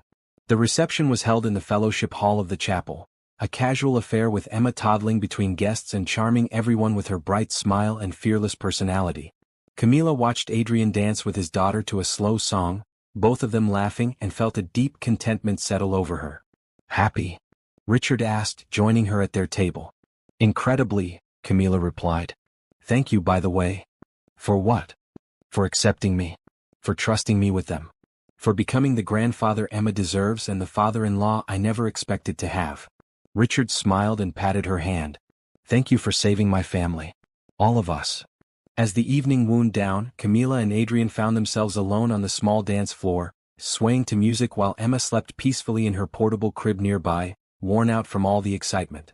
So, Mrs. Campbell, Adrian said, spinning her gently, any regrets? Only one, Camila said, then laughed at his alarmed expression. I regret that it took a snowstorm to bring us together. Think of all the time we could have had. I don't regret the timing, Adrian said, pulling her closer. I think we found each other exactly when we were supposed to. You weren't ready for us any sooner, and I wasn't ready to let anyone into Emma's life until I met someone who loved her as much as I do. And now we have the rest of our lives to build something beautiful together. Emma stirred in her crib and made a small sound. Without discussion, both parents moved toward her, Adrian lifting her gently while Camila gathered her blanket. Home? Adrian asked quietly. Home, Camila agreed. Their home now was a larger house on the outskirts of town, big enough for Emma to run around in and for the family they hoped to grow, but still in the community where Camila had roots and her father lived nearby. It was the perfect compromise between Adrian's means and Camila's need to stay connected to the life she'd built. As they drove through the quiet streets with Emma sleeping in her car seat, Camila reflected on how much had changed since that stormy night 18 months ago. She'd finished her medical assistant certification and now worked part-time at a pediatric clinic, spending the rest of her time with Emma and managing some of Adrian's charitable foundation work. Adrian had restructured his business to allow for more remote work and family time, proving that success didn't have to come at the expense of the people you love. What are you thinking about? Adrian asked as they pulled into their driveway. Just, all of it. How different my life is now, how happy I am, how grateful I am that you got caught in that storm. Best storm of my life, Adrian said, reaching over to take her hand. They carried a sleeping Emma inside and got her settled in her crib, both of them standing over her for a moment just watching her breathe, still amazed by the miracle of this little person who had brought them together. I have something for you, Adrian said quietly as they headed to their own bedroom. Adrian, we already exchanged rings. You didn't need to get me anything else. This isn't a wedding gift exactly, he said, pulling a legal document from his dresser drawer. It's Emma's new birth certificate, with your name listed as her mother. Camila took the document with shaking hands, seeing her name officially recorded as Emma Rodriguez Campbell's mother. Adrian? You've been her mother since the day you met her, he said gently. Now it's legal and official. She's as much yours as she is mine. Camila looked at the document through tears of joy, then set it carefully on the dresser before throwing her arms around her husband. I love you both so much. We love you too, Adrian said, holding her tight. More than you'll ever know. Later, as they lay in bed listening to the quiet sounds of their daughter sleeping peacefully in the next room, Camila thought about the unpredictability of life. How a snowstorm could change everything. How opening a door to strangers could lead to opening your heart to love you never saw coming. Adrian, she said softly. Promise me something. Anything. Promise me that no matter what storms come our way in the future, we'll face them together. The three of us as a family.